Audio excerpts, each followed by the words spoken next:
Nous sommes toujours au stand des éditeurs et en face de moi, j'ai Monsieur Biyong Diaouti. C'est ça même. Alors, Monsieur Biyong, vous êtes auteur, Tout à fait. éditeur aussi, Tout à fait.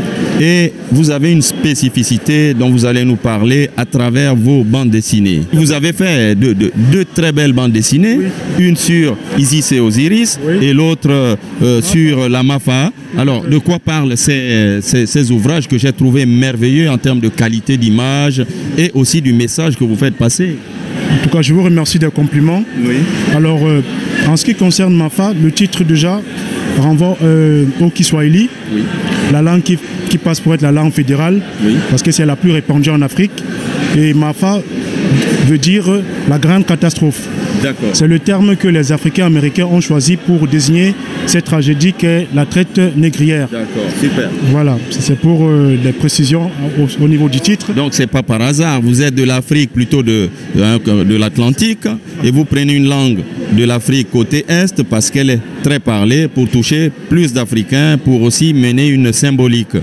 Et en tant que panafricaniste, le choix s'imposait. D'accord. Voilà, donc Okay. En tant que nous sommes convaincus que d'ici quelques années, le Kiswahili, en fait on l'espère, sera parlé par tous les Africains, même s'il existe d'autres langues.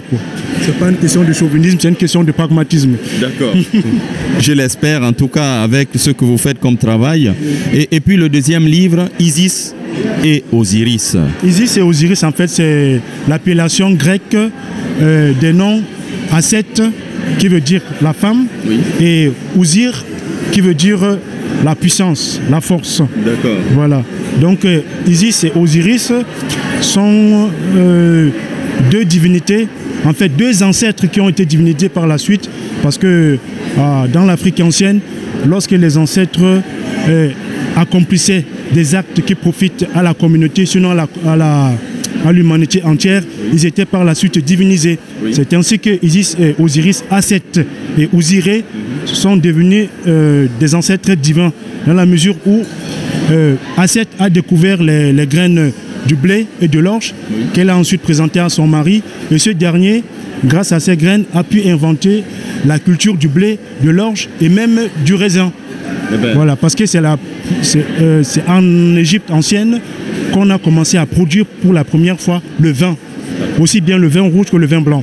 Alors, qu'est-ce qui vous motive à être sur ce registre-là? Vous avez un message spécifique à faire passer à nos internautes, à nos téléspectateurs sur netinfo.tv, oui, et en général à travers vos ouvrages. Est-ce que c'est pour leur expliquer que c'est un... Enfin, c'est une blague, hein, que c'est en Égypte qu'on a commencé à cultiver le blé?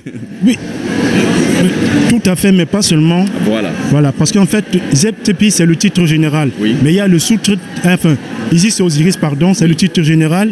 Le sous-titre, c'est Zep Tepi, qui en ancien égyptien veut dire la première fois. Oui. La première fois, en fait, présente, on va dire en parenthèse, la genèse d'après les anciens Africains. Comment ils ont conçu la création, comment l'existant vint à l'existence. Voilà. Donc, c'est une sorte d'initiation à la spiritualité africaine. C'est super parce que d'ailleurs ceux qui font la spiritualité au sens universel font d'ailleurs des analogies entre la position d'Isis et Osiris avec celle de la Vierge Marie et Jésus. Isis, si on prend l'appellation grecque, est la préfiguration de la Vierge Marie. Voilà. Et avec son fils Horus, oui, c'est la préfiguration du Christ. Effectivement. Voilà. Donc que ce soit le christianisme s'est beaucoup inspiré de la cosmogonie et de la mythologie pharaonique pour pouvoir se faire. Voilà. D'ailleurs, on peut dire même que tout a commencé en Égypte. La conception immaculée. Tout à fait. Alors, à qui s'adressent ces livres-là? Parce que c'est des sujets quand même un peu compliqués. Est-ce que c'est pour cela que vous avez choisi de le faire sous forme de bandes dessinées qui sont très bien illustrées? En ce qui concerne Isis et Osiris, c'est à partir de 5-7 ans. Bon, 5 ans, si les parents sont habitués à lire des petites histoires à leurs enfants le soir avant de se coucher.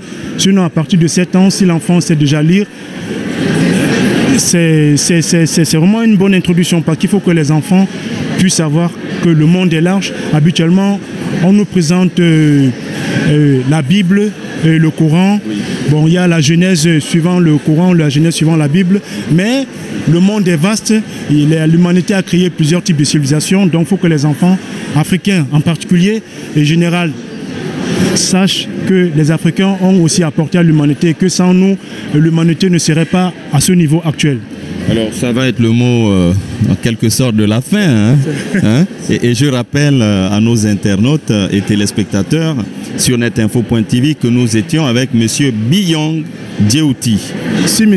Biyong Dieuti peut ajouter une dernière par rapport à Mafa, puisque c'est plus si Isis Osiris qui a été présenté. Oui. En fait, Mafa, comme je l'ai dit, veut dire la grande catastrophe. Oui. Et dans ce livre, nous parlons des razzias négrières qui ont eu lieu en Afrique, entre les rapts au niveau des côtes, à l'intérieur du continent, jusqu'à l'embarquement au niveau des ports négriers. Oui. Voilà, nous sommes focalisés sur ce sujet. Oui.